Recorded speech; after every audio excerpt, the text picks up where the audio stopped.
Hello, everybody, and welcome to the Byzantian brewscast with your hosts, Byzantian Dev and Kerry Jackson, here to regale your ears with some of the best homebrew stuff on the market. Probably, maybe, who knows? No one knows. It's on the black market. Yeah. On the grey market, you know. This week you're going to expect more tabletop book club stuff and foreign myths in our weekly topic. Well, there's more coming up tonight on the Byzantian brewscast. Woo! Guest starring Chris Pratt. Hello, it's if you me, listen really Chris carefully, Pratt. you might hear him. Oh, that was Chris Pratt. I did wonder. I was like, what's going on? Hi, it's me. I'm Mario from the Mario movie. No other famous person ever played Mario before Chris. It was just Chris. Yeah. And also Star-Lord. Who else has Chris Pratt been other than those two? It was in the Jurassic World. Oh yeah, I think I have his Lego minifigure of his character from Jurassic World. Anyway, so how have we been? All right. Very busy this weekend. You've been 2 events back to back. Oh wow. One was in London. That was a lot of travel. And the second today was in Worcestershire. Wow. So I've been around country this weekend. Wow. What's you doing then? So Saturday was for Breakthrough 1D, which is a diabetes charity, type 1 diabetes charity. And it was a really hot day in a garden in London. It was so hot after about a couple of hours, even with sensible breaks. I was advised by an EMT to call it short about 1 because apparently it was 38 degrees. People aren't supposed to be that hot, apparently. Yeah. So that was fun.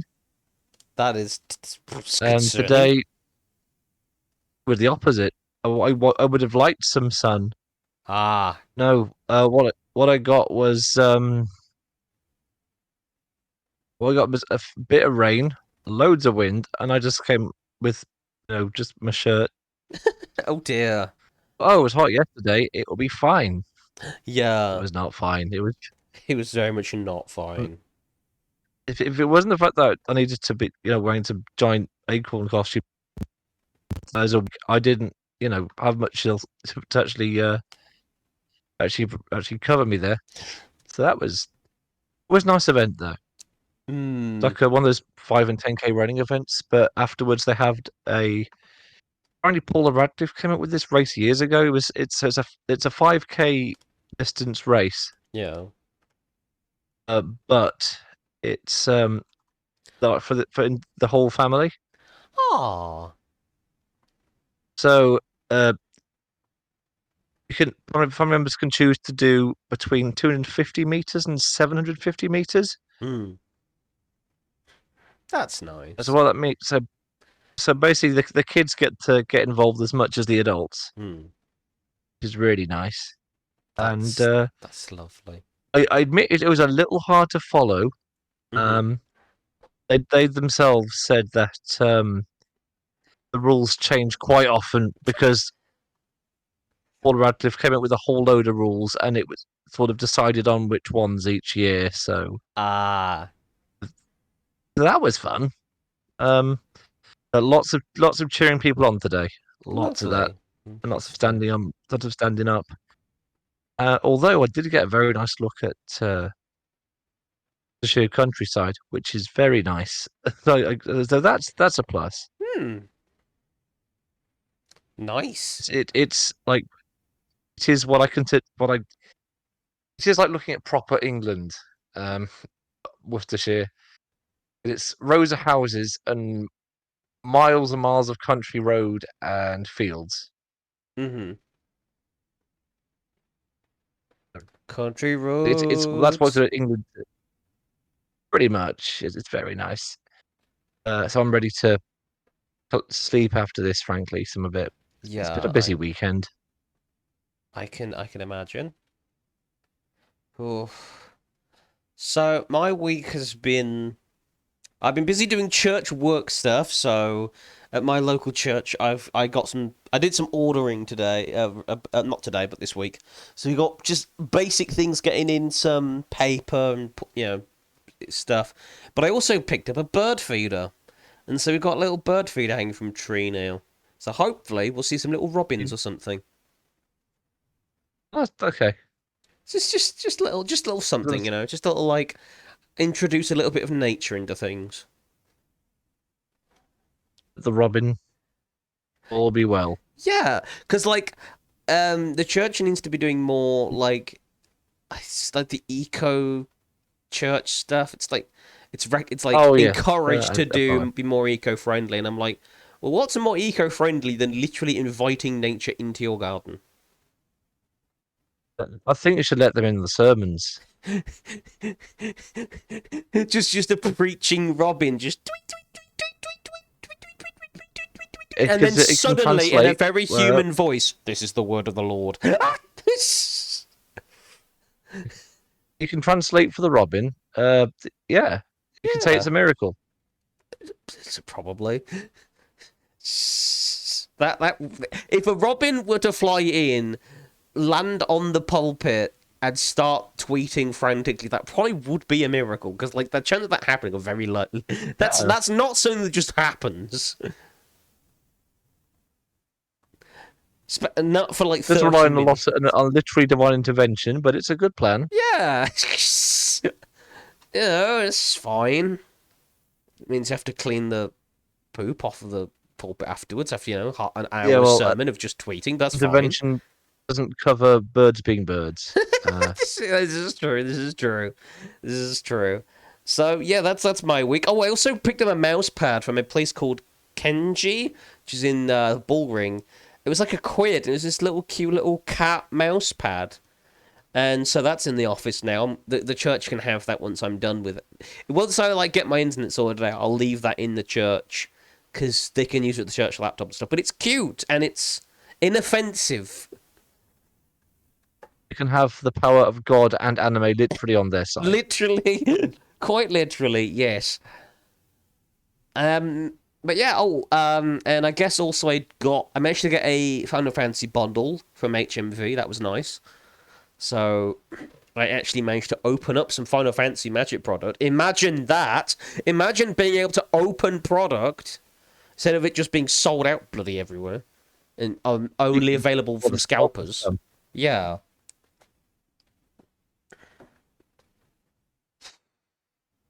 And then obviously Thursday we had our hangout meet, which was a lot of fun. Yes, Friday just chill one. Friday I was doing MTG stuff. Nothing spectacular happened that time, but it was just interesting. Yeah, so it's been a week. It's not been an eventful week. It's been a week. Sometimes that's good. Sometimes boring is better than too much going on. Yeah, rest is as good as a change, or so they say. Actually, it might be the other way around, but So, on to next topic. We have tabletop book club. What do we have this week? I've just deleted the pug. So, He's back. It's fine. what have I got? I have got. I'll just fish it out again. Just get the rod. Yeah, reel it in.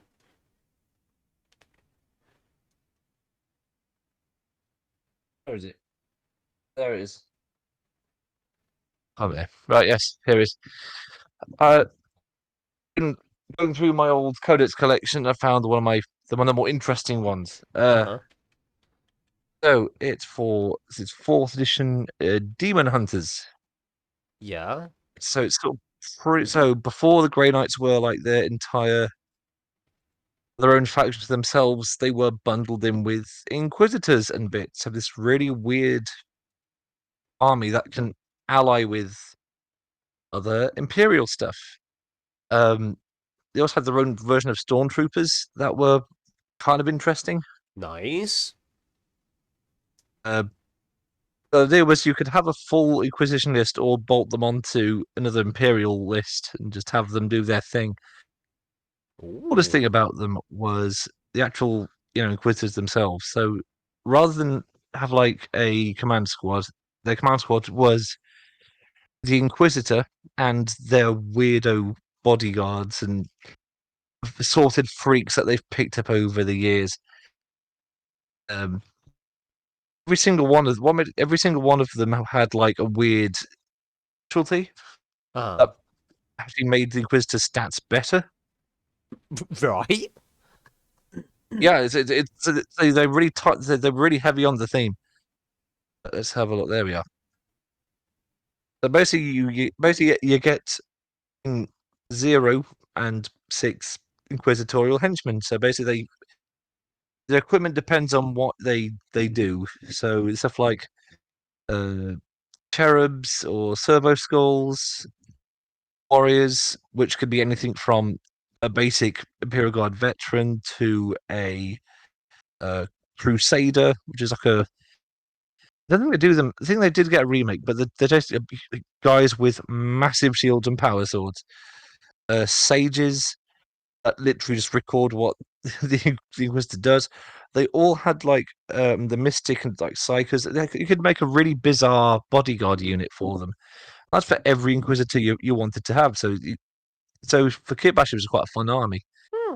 Um, if you included any like type of henchmen, they would add +1 to literally +1 to the Inquisitor stats if you had at least one henchman of that type in the unit.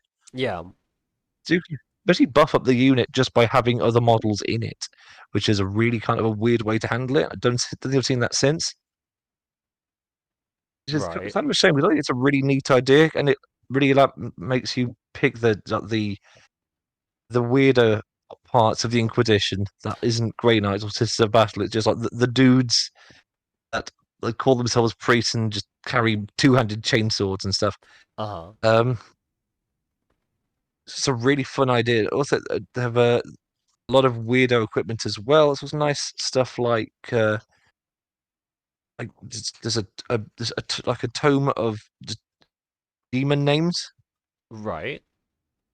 which basically they go off the old rule of if you know a demon's name, you can control it. Yes. But on the tabletop, that translates to you any demon within range of you cuts its weapon skill in half.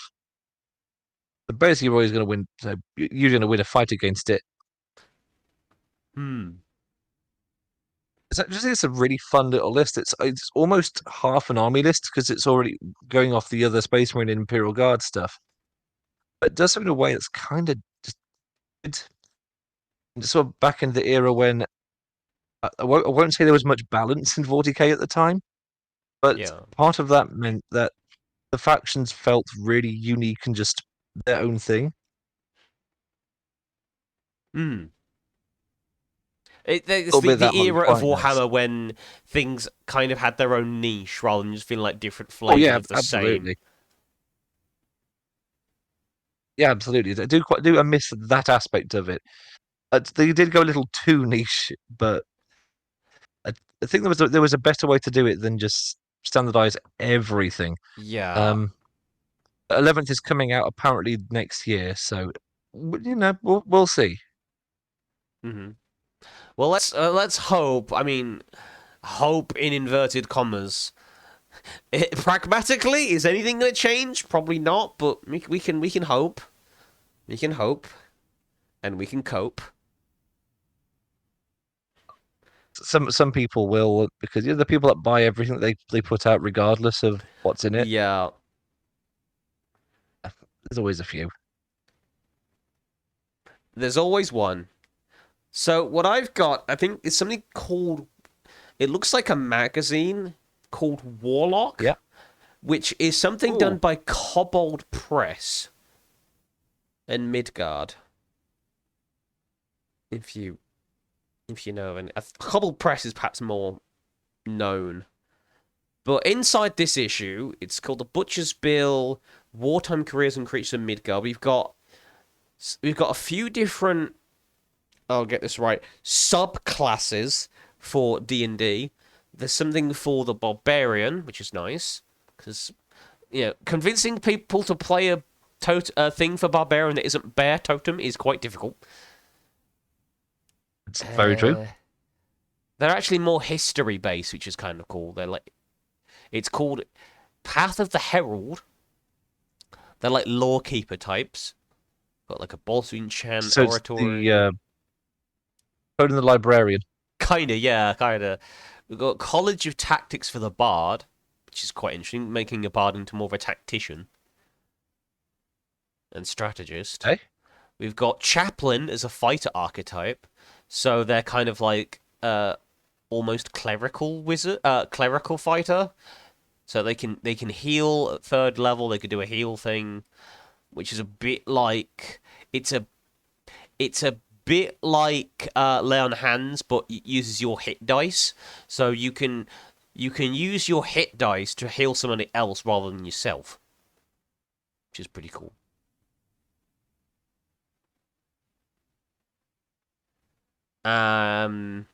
We've got Beast Trainer, which is a ranger archetype, which seems like it's actually allow you to scale the beasts up, because that was the major.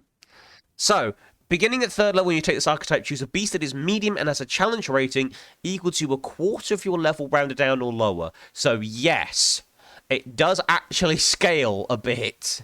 Hey. Which is great. It does do the kind of like the same. The beast takes its turn on your initiative and obeys your commands. The bonus action on your turn, you use gesture of commands to all your beasts to not to means take one of the following actions. So you can actually command it with a bonus action rather than using your bloody action. So basically, it seems to be like a fixed version of that ranger's archetype. There's basically a fixed version of that, which is very nice. Because Jeez was the Beastmaster from the actual core book just terrible. At 11th level, when you practice your trained animal, you may expend a 2nd level slot each day of the highest level you have in order to give your trained animal resistance to bludgeoning, piercing, and slashing damage from non-magical weapons. Additionally, you can use large beasts when you select your trained animals. Cool. So you actually get to so once you hit 11th level, you can actually make them more resistant and have larger things instead of just smaller ones. So that's nice. There's a rogue archetype called Legionnaire, which is pretty cool. Like mercenary typing, basically, which is quite nice. Even get an ability like we got another one called Sapper. This is a rogue archetype, which is more like a so they've got so they identify the weak points on structures as well as on the weak points of creatures. So they dig trenches, build bridges, and breach defenses. Troops in a heavily invaded area. It's your job to make sure it's happening as efficiently as possible. Nice. So basically, like a saboteur kind of archetype. That's sapper. That's literally what the Napoleonic term for it. Oh, interesting. Yes, yeah. So for a while, combat engineers were called sappers because they'd be used to, especially in sieges, they would like dig tunnels and use flammable materials to try and pass defenses. Oh, just build barricades. Whatever needed doing. Whatever needed doing, yeah. And there's also usually use a big axe. So carry on. Sorry. Yeah, no, it's cool. It's cool. Yeah, that's cool. So we've also got a few war animal stat blocks, such as a cavalry camel. I like the sound of that. They have a spit attack, which is amazing. Does it do damage, or does it blind, or what's it do? Cavalry camel spits a nauseating wad of phlegm at a single target within 15 feet. Target must succeed in a DC 12 con save or be blinded until the end of its next turn. I love it. It's just and assorted camel noises. Oh. We've got homing pigeons. What? Yeah, when a message tube is attached to its leg, the homing pigeon flies directly to a single specified location. They can peck, but they are only like CR0, so they are just literally designed to be like go to place, carry message. Mega raptors, interesting. So I guess it's like a dinosaur. Yeah, prehistoric. Yeah, it's a dinosaur. They are huge, but I guess they're like beasts. I guess they're like war beasts, kind of like how the elephants would be used in India. Yeah, I can see it. Pygmy woolly rhinoceros. Pygmy woolly rhinoceros. It can Okay. dash as a bonus action. That is terrifying, and it gets a gore attack. Nice. You get Oliphant. charge as well. That seems like a very Surprisingly lively. enough, no, it doesn't get charge, but it does have. That It is can. weird. It can dash as a bonus action. Yeah. Okay. Yeah, they have They have a war beast version of the Oliphant. Ooh, Yeah. It's a siege beast. That's cool. yeah, it certainly is. And it That's does fun. have trampoline charge. This one does have trampoline charge. You'll be happy to know. Yeah, that makes sense. Yeah. It's elephant's tram thingy. It's not gonna We play have nice. pit terriers, so war dogs, literal Oh, dogs of war. They get a bite attack, and of course they can. Their bite can also grapple, which makes sense. But I still think the combat. pug Atreides is better. Yeah, the war pugs are they're ideal. Yeah. War pig. That's a Not new the one to covert me. warfare. Oh, They could charge. They pig? have Do they mean pig or war? pig. It specifically states pig. Okay. Oh, I guess no. Bristly brown and grey hair. Oh, maybe it is more like a boar. Okay. It's just named war You pig. say, yeah, I and one's guess. more useful than the other. Yeah. They can frightful squeal though, which is quite interesting. They have a squeal Makes that can sense. inflict frightened. They have the Wolverine, not the character from Marvel, literal Wolverines. Aw, that's fair. And we've also They got can even new spells as well. Ooh, wow, there's a lot in this one issue. yeah. I guess it's because there's very little fluff in this. It's all just content. Imagine that, Wizards of the Coast. Imagine having a book that's just all content and no filler. What's this magazine called? It's called Warlock. It's made by Oh, look, Cobble haven't read it Press yet. and Midgard. This is issue I 13. might have to have a look into this. Yeah, I got it as a digital thing. I think I got it for free from I think I got it as part of a Humble Bundle at some point. So there's I'm things gonna have like to look into this. Alchemical Geyser, which is an evocation spell, first level evocation. Oh. With the tremendous explosion of Fountain of Alchemist Fire erupts from a chosen point within range. Every creature in a 10-foot radius sent to that point must make a dex saving throw. Target takes 1d4 fire damage on a failed save and a half such successful one. Creature that fails its saving throw takes an additional 1d4 fire damage at the start of each of its turns. Creature can end the ongoing fire damage by using its action to make a DC 10 dex check to extinguish your flames. This is the kind of thing that I like. Low-level spells that don't deal a huge amount of damage but have continuous damage or some kind of additional effect. This is stuff I like. Because then it's like, oh no, I didn't hit with my attack the second turn in a row, but it's fine because I feel kind of good about myself because at least my previous attack is doing continuous damage. It still feels like I'm doing something. There's a psychology behind it, I guess. What else we got? That's quite. Yeah. Caustic Sphere. The image for Very Caustic cool. Sphere is incredible. It does look like just a ball of moist. There's like this Imagine it looks angry looking like, wizard creating this ball of moist. Imagining it's like they've played any of the Mortal Kombat games, just Reptile using his weird acid orbs. Yeah. Expeditious attack. What the heck is this? When you witness an ally's successful attack. Okay.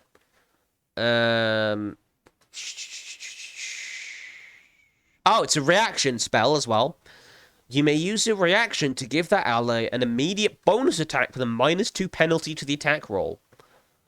Again, interesting, because there's not that many spells that actually use a reaction. I think counterspell is one, like the dispel stuff usually, but not usually something that can trigger when your allies do something. Yeah, that's kind of unique. Okay. And then we have chain counterspell. This feels like a fucking magic card.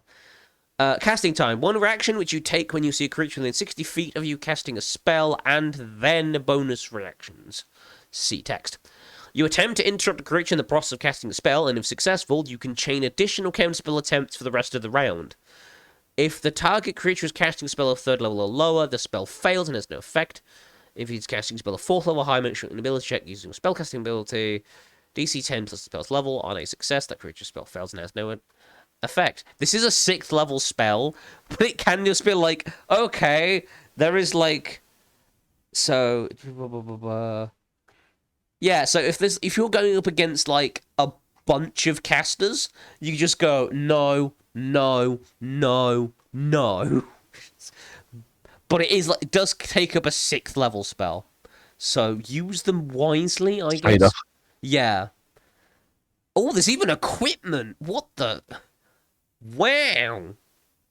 There's elemental bottles, which is kind of like, I guess, throwing a. It's like a throwing potion, I guess, that deals a random. Oh, there's like different. Yeah, there's one for each damage type, basically. So acid, cold, fire, lightning, poison, and thunder. It deals some type of damage. It's cool. Just basic, but interesting. Wait, what is this? What is this? Lucky Charm of the Monkey King. Is this a little monkey fella? A monkey charm, innit? It's a little monkey charm. This tiny statue of a grinning monkey holds a leather loop in its paws, so the charm can be hung from a belt or pouch. When you attune to the lucky charm, you use a bonus action to get yourself a plus and bonus to your next die roll. The charm cannot be used this way again until the next dawn. You can only be tuned to one lucky charm at a time. Ah, little lucky monkey fella. There's also a few other things. There's like 3. And is this... Can monkey mongers use it? Which I think would be very appropriate. I'd say yeah. And mercenary backgrounds in the... Oh, there's even some backgrounds. Some mercenary-based backgrounds. Wow. It's just loads of stuff in here. What else is in here? There's a packed magazine you got there. Yeah, wow. What else is in here? Oh, and I've hit the OGL, so that's everything. Yeah, it's a few... Yeah, it's by Kobold Press. It's apparently supported by Patreon, so thanks to whoever supports Kobold Press on Patreon. But yeah, just an episode of Warlock Magazine. Cool! So that's my homebrew of the week. I guess we'll move on to Critical Fumble. Yes. What? No, there's always a fair bit. Right, so what was? Keeping in mind, I've just been informed by, well, actually, this one. Allegedly, there is going to be a live action Netflix adaptation of. I don't know if you know the game. What's the so let's Google the article. Good start. My brain's pulled the blank. Sorry. Sorry. Netflix. I want to say it's Dragon's Quest. I want to say Dragon's Quest.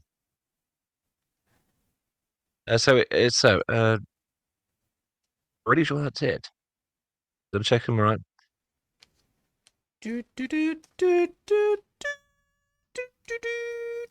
Not Dragon Quest. Dragon's Quest.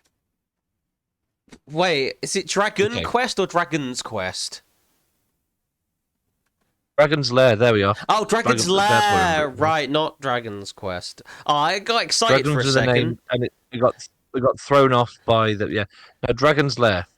The game that was basically already just an FMV with QuickTime events. Yes.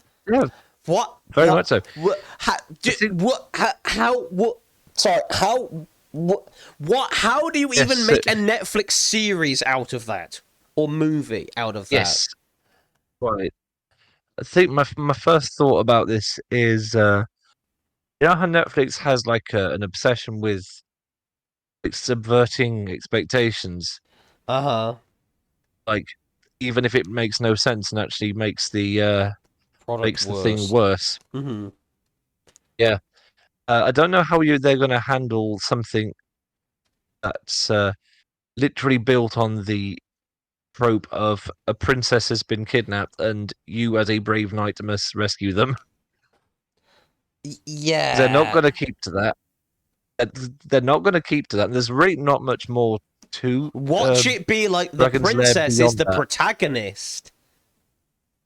Yeah, Completely yeah, missed that's the my point of first the thought reading it. fucking. And it's not like you can, yeah, it's not like you can add that much to it because it's ultimately that's the whole thing.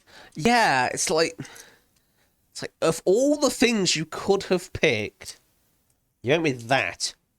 Like you could have, like I feel like they could have like, okay, you want something with dragons in it, right? Right, that's interesting.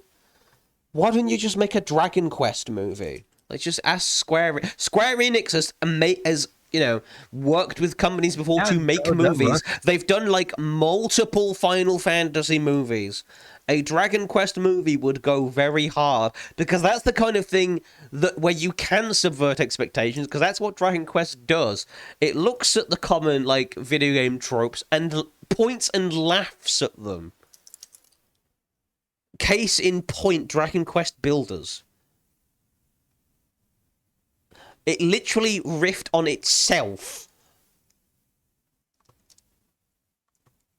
Yeah, so I don't trust Netflix not to subvert everything about it Yeah. until it doesn't look like Dragon's Lair. Um, Yeah. it's probably gonna be controversial. We're It doing that it all annoys me media because circus again. Netflix has proven that they can do original series with some Yes, degree of Cobra interest. Kai. Uh, Cobra Cobra Kai Kai, worked. the One Piece live Uh, action was actually surprisingly okay, yeah, surprisingly competent. There's a few things on it's not that they Netflix that are can't Netflix do it. originals like that's actually kind of cool. I think it's whether they choose to or not, and I don't Yeah. trust them not to do a make it for a modern audience, even though it's a very deliberately 80s fairy tale concept. Hmm. So I could be wrong, but I would bet money, given their current reputation, that they're not going to stay loyal to the source material. Yeah.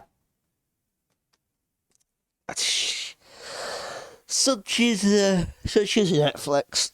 That's what they do. Such as Netflix. Yeah. So my critical fumble is guess who's back? This isn't so. We've had some spoilers come through, some reveals. So we've had revealed some stuff from the set that's coming out. So we've had some reveals for the space set. Yes, they're doing a space opera set that's completely supposed to be taken seriously, as in it's a completely standard legal set. Pretty sure called So Edge yeah, of Eternities. Um, and they've basically made a new card type, artifact type called spacecraft, even though vehicles already existed. vehicles are a thing. Yeah, Vehicles are already a thing, and we've already had basically spacecraft being vehicles, like the RMS Titanic from the Doctor Who set. So so are they going to have to now reprint all the spacecraft vehicles into spacecraft? I don't fucking know, because spacecraft have their own unique mechanic where they don't use the crew mechanic, they use a different mechanic, which is actually kind of cool, but still doesn't make any fucking sense when spacecrafts are a type of vehicle. What the fuck? Well known that spacecraft are not manned. Yeah, yeah. It's like and a lot of how they work is vehicles, but slightly to the left. in the they don't crew normally, but it's like, oh, if you tap 7, if they've got 7, an amount of charge counters on them, they become artifact creatures. I guess that's like a permanent thing, so it's a bit better than vehicles in a sense, but it's still just like, just make them vehicles. Just make them vehicles. Vehicles are already a supported card type with synergistic cards. You can't just go ahead and make vehicles again, but not quite. You've made vehicles in all but name. Stop doing that. It sounds like they've done a thing to annoy you again, where it's like if they come up with a new, like, rather than just like flying or bird, it was the species of bird. Yes. It's like, why? Fucking why? You just play an all goose deck, probably. Yeah. Yeah, it's like griffins all over again. Griffins are birds. Why do we have a separate creature type for griffins when they are clearly birds? I was joking, but they actually did that. Yes, griffin is a separate creature type, as is phoenix, as is hippogriff, and if there's another one I'm forgetting. Oh, it's so bad. Why are they not just birds? That's awful. But that's not the only problem. So they have spoiled as well. Not the next, not like the next set that's coming out, or the set afterwards, the Spider-Man set, but like a few sets after which they've shown off the card for Aang from the Avatar set to be released at the end of the year, and I'm like, look, this card is cool and all, but we haven't even seen half of the shit from the Spider-Man set yet, and you're already going, that's not important. Here, have Avatar The Last Airbender. And it's like, stop. We've told you before, stop it with the perpetual hype shit. Stop it. Just tell us what's going to be in the next set that's coming out. Give us a few weeks to enjoy the existing set that you just released before you do any spoiler season stuff. Why aren't they hyping up the Spider-Man set if it's the next one? I don't know whether or not hyping that one is. It's like, yeah, this is like not for like 3 sets time that the Aang will be out, and it's like, but we haven't even seen what's going to be in. We've seen like 5 cards in the Spider-Man set. We've seen like 5 cards from the upcoming set, and already we're just like, here's Aang. Like, you could have saved him for later. Leaked the wrong sequel. Yeah. Whoops. What's fucking next? They're going to be like, hey, here's something from the SpongeBob set next year. It's going to be releasing in like March of next year. It's like 2035. Yeah, it's like, can you not? Like, that is so far away. That's not helpful. That's trying to think of a way they could have done that without it being a weird accident, and I can't think of anything obvious. Maybe somebody said, but maybe there was some wires crossed about the next set. Maybe. Who knows? Someone on the social media team heard the wrong information. Yeah, given there's going to be like 3 Universes Beyond standard sets this year, it is entirely possible that someone in the marketing department got confused as to what the next Universes Beyond set was going to be. I'm like, is it the Spider-Man one, or is it the Avatar one? I don't know, because the Avatar one was just fucking announced last minute. It's like, that's great. Question. So when was the last time they did an actual in-universe new set? So it would have been Tarkir Dragonstorm, which was the set before Final Fantasy. So not that long ago. Okay, so they still do them. Okay. And the next one's Edge of Eternities, which is the space opera set, which is technically an in-universe set, but in the same kind of way as Aether Drift, a lot of people are like, this doesn't feel like an in-universe set, which I do kind of get the sentiment of. Even if I do enjoy both the idea of Aether Drift and the idea of Edge of Eternities. Because I like cars, I like vehicles. Even though they're not fucking vehicles in Edge of Eternities, but still, I like funny spacecraft. and all bikes going to be bicycles. I fucking Not swear. not motorcycles. If they make another artifact card type that is basically a vehicle but not a vehicle, I am going to shit my own ass. They might hold you to that. I fucking swear. Anyway, that's my critical fumble for the week. Shall we move very, very swiftly on to our homebrew of the week? Yes, the theme I believe was foreign myth. Yes. What I've done is a whole encounter that I've Ooh. actually run. I've actually run this before. I thought this is perfect. A couple of times I think I mentioned a game called Northern Journey. Oh, yes. That's what brought me down this rabbit hole. Um, so let's find where it's from. Uh, so the myth in particular I went with was about the knock, they're called the knock or the knocken. Uh-huh. There's various the two ways of seeing it spelt. Uh, the classic version of him is he is a male water spirit Ooh. in Norwegian and Swedish folklore. Uh-huh. So apparently it goes back to the Viking era. So it's quite an old monster. It's a shapeshifter. Often appears as like a very handsome man with long hair, um, or a monster made of twigs and seaweed, Ooh. and has glowing eyes. Or for some reason a white horse. Myths, I guess. The main thing is with him, he always plays either some sort of instrument, like usually a fiddle or a harp. It's supposed to be just Uh-huh. sort of like the Pied Piper, really good at playing this instrument. Um, Right.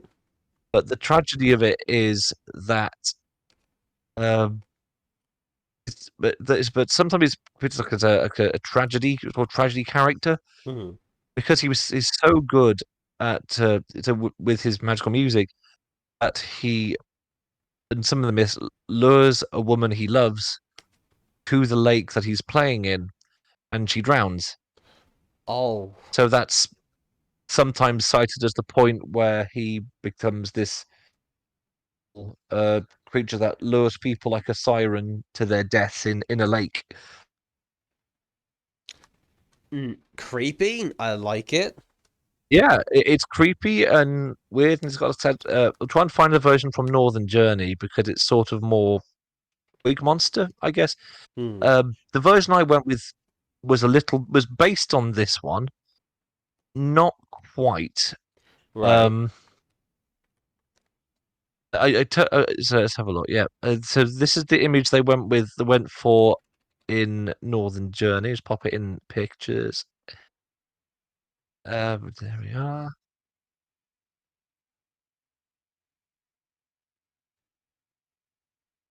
There he is. Very very creepy and sort of mysterious. Mm-hmm. I sort of went with the shapeshifter thing and turned it sort of very strange sort of water drake, or more of a worm. Yeah. We called it a knockworm. Um, my first attempt to trying to use layer actions, which is quite a fun time. So this looks like a small sea serpent. Has notable overbite, sort of very fish-eating kind of style of teeth. Um, it did keep the glowing eyes though. Mm-hmm. Um, and what it kept a beguiling stare as well. So it's sort of the game version. But you look into its eyes, you hear a sort of weird alien sounding music. Uh-huh. Ideally, hypnotizes you. Doesn't necessarily force you to go towards the lake. It sort of has very powerful hypnotic sort of abilities. That's Hmm. So it's it's a its charm main effect. thing. Hmm. Oh, that's its main thing. I actually gave it a quest line, which is kind of ironic because it, like enchanted or charmed a load of locals in the realm I think the run was called Artemis. It was in Ravenloft. Uh-huh. I came up with it just for a homebrew campaign. A lot of fun with it. And it was kind of annoyed because it was a load of like a handful of woodsmen and peasant folk, maybe a few hunters, nothing really amazing. Hmm. And there was another group of elves that had charmed earlier that had become really zealous all of a sudden and were attacking anyone on the other side of the lake, believing they were out to harm the knockworm. Oh. So the players were actively tasked with killing its followers that were kind of getting a little too extra. Hmm. So Interesting. that's quite a fun way to. One of the fun things I had it do was use its hypnotic gaze on one. I think it was character bizarrely enough. It failed and tried to do. I told them to deal with the cultists. They're making me look bad. And then because I didn't figure out that he took that literally and had his character immediately swim off as like, what? Okay, wait for the others. I had to retcon that a little bit. So that was fun. Yeah. Ah. So what's unique about this thing, apart from its hypnotic thing? When it's reduced to half its original hit points, it regains use of its breath weapon. This engages a bonus action because it's all about. It likes being alive. It is immune to being charmed and dominated. A mutable Makes form sense. because I have a weird phobia of that players will just try and transmute everything. Resistance to magic, to spells and spell effects. Um, and telepathy. That's a really important one because it doesn't Hmm. really speak.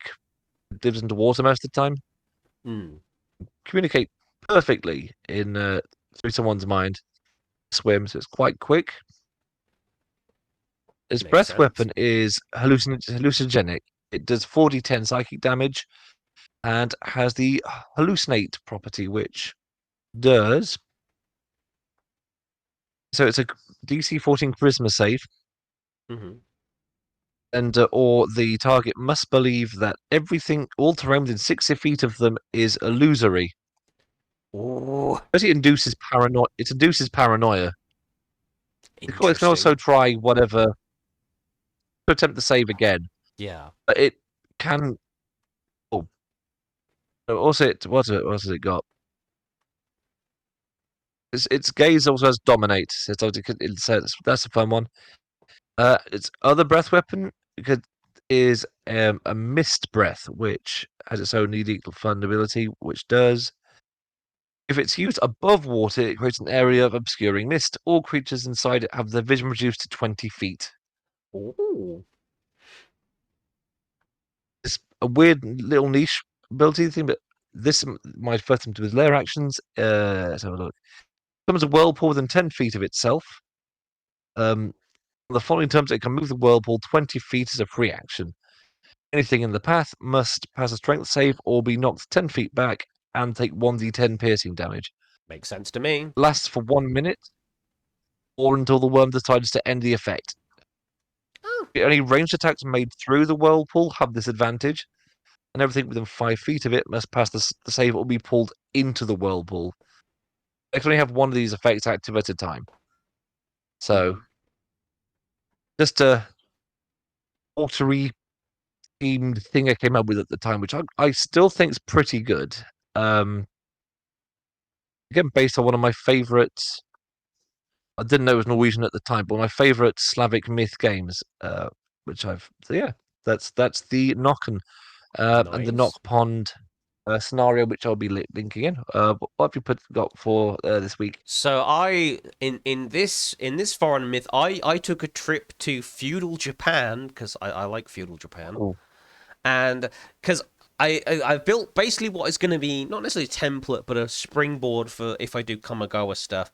So this is the Kami of the rice paddy, aka the Ta no Kami. So they are a protective spirit of fields, but because they are, a spirit and an embodiment of a thing, they kind of demand tribute like a lot of Kami do. And if you don't give Right. them 10% of your harvest each year at the nearest shrine or torii gate, they will find the farmer responsible for the farm itself and suck the life out of them. Literally. Ooh. It's like you either give us Spiritual 10% of the landlords. life that we helped you create, or we'll take your life. And pay the spirit tax. Yep. When they're guarding their respective fields, they prefer to be left alone unless they smell sake. They enjoy sake. So they either take the appearance of sort of a stalk of rice with weirdly human features, as a lot of kami do. You know, it's like weirdly anthropomorphic object with usually a creepy looking face, or they will occasionally show up appearing as middle-aged human males in traditional farmers' attire. But you know that you have the sort of the conical hats. Their faces are always obscured, so that you can never see their eyes. Or occasionally Sounds about right. or occasionally they'll appear as a white egret, because apparently egrets like rice fields. Apparently, it's a thing. Just did a quick Google search of this guy, and I found this adorable little statue of him. So happy to be here. Right? Oh yeah, This is yeah. one of the Look at first. him. Look at him. There he is, the Tanokami. Yeah, he's a happy It's man. great. He's a happy Jappy. Look at him.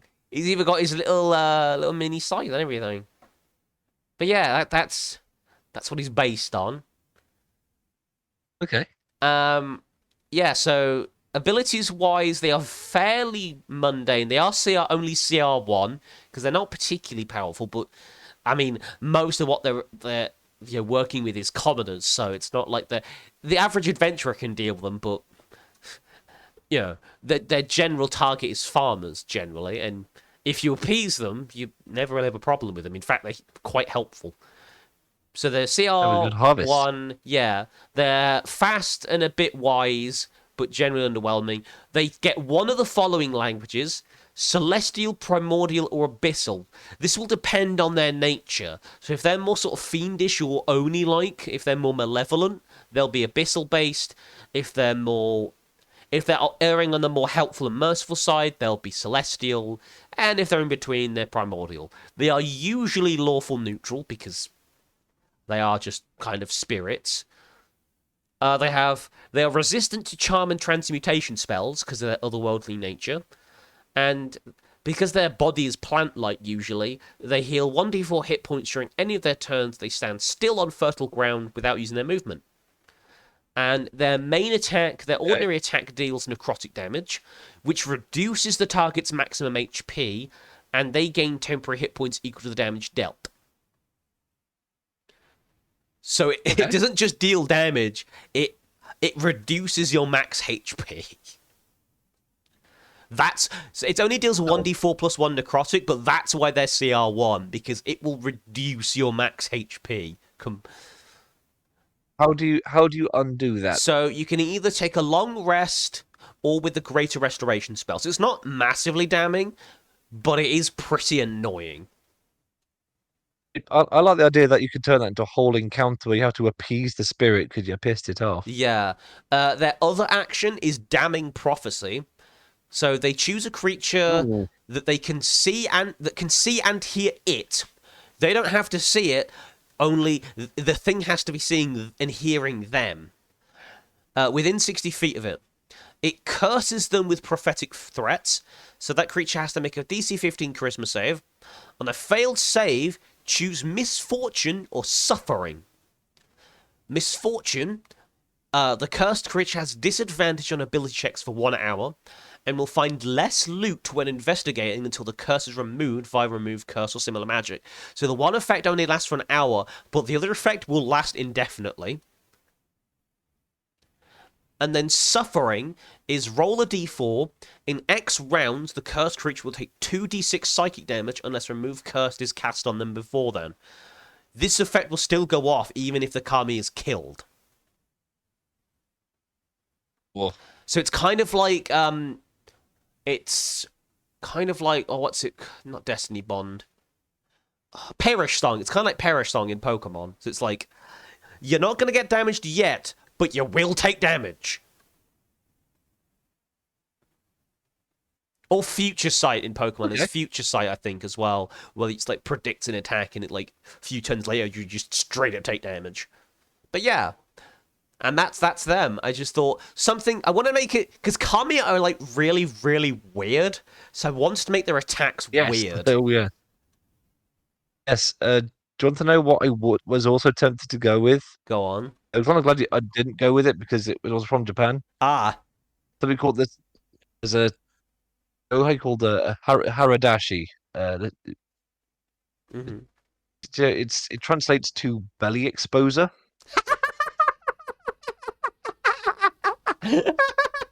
Go on. Yeah, this will make sense later. So I like this is I do like the spooky will kill you spirits, but this one's just kind of odd and kind of charming in a funny way. Uh huh. So it looks like it's a shapeshifter, but it appears to be usually a woman with a weird face, Right. um, or an elderly nun apparently. It always has is a weird, silly looking face, which is on its belly. Okay. Here's the thing: they don't do anything harmful. They exist to cheer people up. Aww. Usually, now here's the thing: they usually target people that are lonely, sad, or drink alone for whatever reason. Okay. So apparently, if so, they like break into your house if you're feeling sad and depressed, perform a ridiculous belly dance, and try and just make you laugh, especially if you bribe them with sake. I love it. It's just like Japanese spirits. They just love sake for some reason. It's like, yeah, give me alcohol. Yeah. You can if you bribe it with sake, it'll perform a silly belly dance, and then, but if this myth is to be believed, those that if you actually bribe it and keep it entertained and happy, you'll find that you're suddenly not depressed and you become a whole lot more hopeful. Aww. Apparently, they also do things around temples where they call out to people that are lost and invite them to stay in the temple. Oh, interesting. But they always do the weird belly dance. As you That's do. that's the one that's the hard and fast rule that they help people, but they got to do the weird belly dance first. It's kind of like I don't just do my guess weird that's belly the dance thing. for nobody. But would you do it for us one time? Okay. Ew, ew, ew. Thanks. Thanks, Yeah, I this is the guess. image reference I got for them. Oh, yeah. Show me the funny image. Hang on a minute. Oh, my goodness. I Yeah, love them. it's something. Wow. I just imagining like just the image of a sad middle-aged salaryman just Hmm. sitting drinking alone. But this thing bursts into the room. It just cycled its strange eye bosoms around. Hmm. It swallives around. Yeah, it probably would swallive. Oh dear. Maybe what you got next? While Um, the image of the Haradashi settles in. do we have a? We haven't done like ruling time machine lately. Like, do we have anything that's like, Oh, okay, this older rule just worked better? Just what? Or here's like an adaptation of an old rule that should really be in a current version of a uh tabletop you game know of what? some sort. You know what we could do, uh, as a one-off perhaps, Hmm. is what rule is still used but would be more interesting if we changed it, and how would you do it? Okay. Okay. That could be quite open. Yeah. Um, we're gonna go with an obvious one. Uh, or stars with that number. Hmm. That like it uses the old school rules for hit points on Ah. level up, Hmm. where if you rolled under your current hit points, you get no extra hit points. Yeah. Obviously, that can get fixed Yeah. because I think Yeah. yeah, I think like twice I rolled under my hit points. Like might get any more apart from if I didn't pick the basic fighter class, I wouldn't have got any extra hit points for 2 levels. Mm. I see what they were going for, but it's a little too old school. Um, Yeah. It's like, oh, we've got to find a way to nerf guys with too many hit points. It's like, do you though? but that was a game which is pretty lethal if you weren't careful. So Yeah, because it's also just like, what not if really someone worried like about rolls a one or whatever? every Yeah, time. Yeah, yeah. It's like, and they're not, on and five they're playing on a class five that dice, doesn't really get a lot of hit points.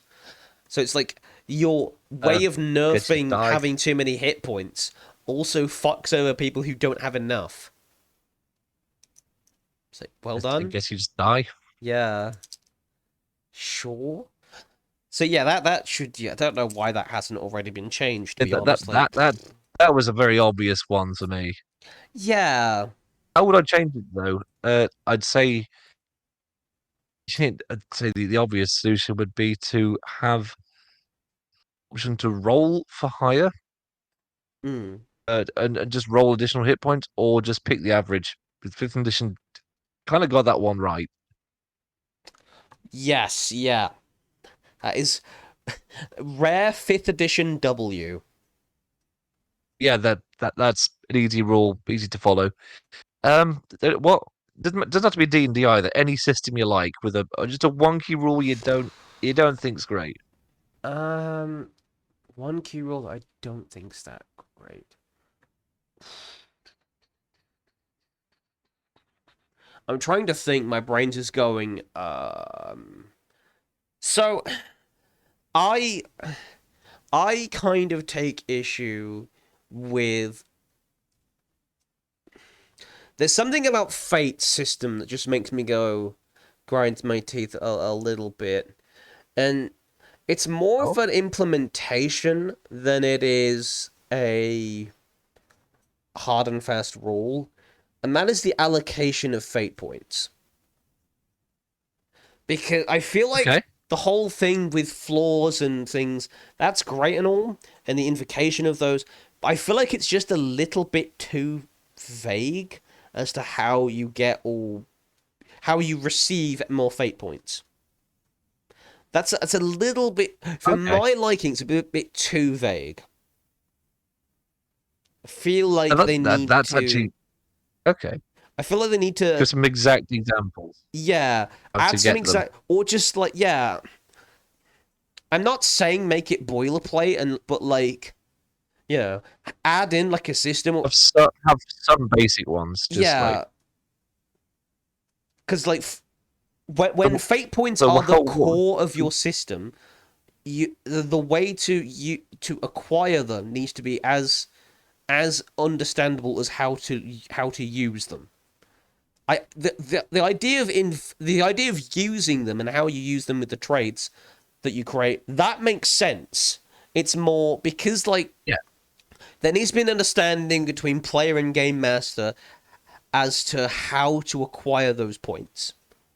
And it's like, okay, this is what I'm doing to try and get myself a point because I fucking need one. Because a lot of that is, That's I feel fair. like too much of that is up to DM fiat, if that makes sense. I don't know how you That's so fix that, but okay. So just say what go with two, I guess. What two basic ways would you go with for earning a fate point? um, ooh, I feel like maybe defeating an enemy should actually give you one, like actually defeating an enemy, depending on the setting. I guess it's setting, but it's like if it's because then you'd have to add it. I'm trying to think. I don't. The thing is, I know what the problem is. I just don't know how to fix it. It could be defeating an enemy that's triggered your flaw Yeah. or overcoming something that triggers your flaw. There's an easy Yes. one. Yeah. Yeah. And then it's like this is a guaranteed way. This is guaranteed. If that happens, the GM has to give you a fate point, not just can, but has to. Yeah, because it uses your flaw and you've actually overcome part of the Yeah. flaw. So Yeah. yeah, that's yeah. Um. Another thing could be like they could be like hidden in areas. Like yes, that's another thing. Of like okay, as a GM, you need to quote unquote hide a certain amount of fate points in an area, whether that's behind challenges or things that or put things into the game that are specifically designed to invoke flaws as an Easter egg kind of thing. They should have Okay. to be baked into I the see it. have to be baked into the adventure. And it's like let's say like there's like three. There's always has to be at least three baked into an adventure that you can find. Or it's like items, even if it's not like directly okay, you picked up a fate point. It's okay, you picked up this item, this MacGuffin, and that action gives you a fate point. If it's Oh, maybe if you hi, tell it to Aegis plot here. relevant.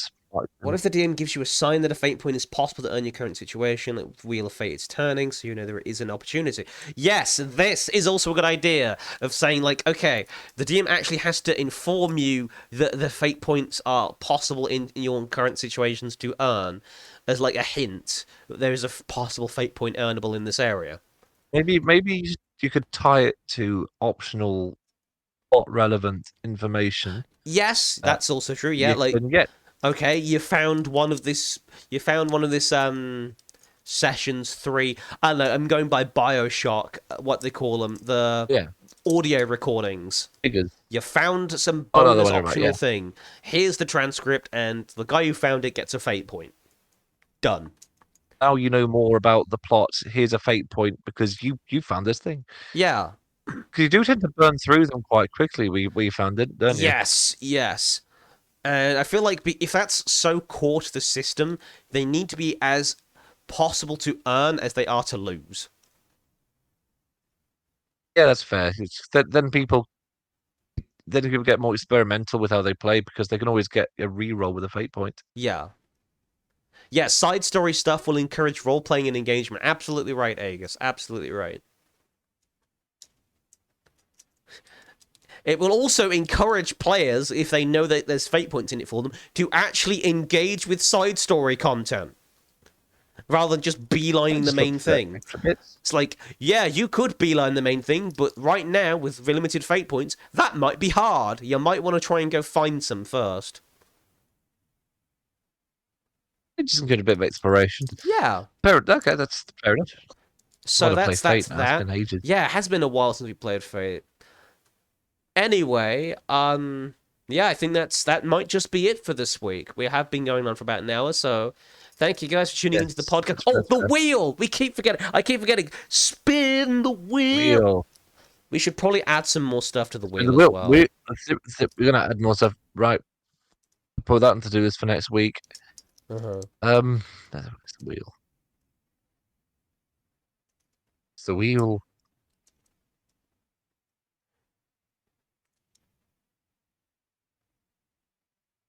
Not the wheel. Maybe hidden the wheel. Pardon me. Yeesh. I've Wheel I had homebrew. I Found had you. a nice I had a chicken soup today. It was quite bland. Oh yeah. Yeah, it was like chicken and Nice bland smoked soup. bacon. It was pretty bland. But the bread was good. Okay. Bread makes everything better. So, spin the Okay. wheel of Never mind. fate. Okay, so the three remaining we have Lovecraft's and HP Lovecraft, underrated video game, and Cold Monster. Ooh.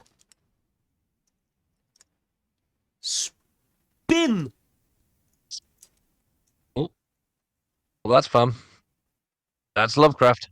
Hey! Interesting. Anything from the works of H.P. Lovecraft or stuff inspired by H.P. Lovecraft, because there is a lot of that. Yeah. Just anything that is completely mad, basically. It is literally mad. Like, you saw an impossible 37.3-degree angle and have decided to worship a color that doesn't exist. Yeah. I mean, I'm also going to add the other caveat of I'm not going to do an Eldrazi thing, because that is literally inspired by Lovecraft, and it's a bit cheaty. It's a bit cheaty. It's fair. There needs to be like, okay, maybe more inspired by Lovecraft rather than ripped from. Yes. Anyhow, that's it for this week. So next week we will come back with a Lovecraftian monster and a can of Coke and some Jaffa cakes and not Spawn, by the way. And we'll be back. So thank you guys for tuning in. Don't forget to come like, subscribe if you're watching us on the YouTube. Check us out on twitch.tv/GetItJixLike to catch us live. And we will raid out. Everybody get on board the I was going to say Disjunkliskog, because it's the only, like, vaguely Nordic word I could think of at the time. What's it mean? It's that plushy bear that you can get at IKEA. Disjunkliskog. Get the bear. Get in the Disjunkliskog, everyone. Let's raid out. The raid message will be below. Let us raid. Do you know what? I haven't raided Master Betty in ages. They are playing some chaos mode of GTA 5. Let's raid them and send some honks their way. So thank you guys. See you soon. See you soon. Same Byzantine time, same Byzantine channel. See you soon. Yeah. Which is currently classified. You can find this podcast on all your favorite platforms, probably.